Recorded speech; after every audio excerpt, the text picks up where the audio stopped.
change in any capacity is really hard, but change that can impact what the rest of your future would look like, especially as like a little one, could be even harder.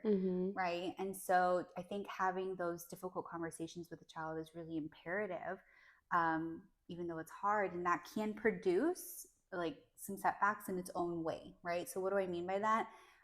So if a child is informed, or if children are informed, like, hey, parents are separating or parents are getting a divorce or things of that nature, it's more about, their dynamic as the child.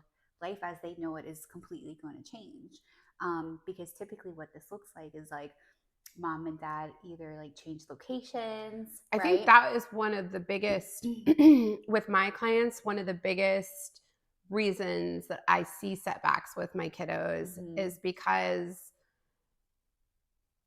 they now have to go to two different homes. They have two different sets of things. Yeah. They don't have both parents every single night tucking them into bed or whatever the routine was. Changes. It's just like what, and that is just really hard on them, the two different locations. Right, absolutely. And so even though in that moment, short term or even for like months or like a year or 2 years, like following that really hard conversation that you have with that child or children collectively, overall, they can build resilience, right? And just teaching your children or your child that like things do happen in preparation, like they have no control, right? A relationship has nothing to do with the child. Us as adults, we can have this conversation all day long, right? Because we understand that a relationship has nothing to do with the children, right? Regardless of like where that stands.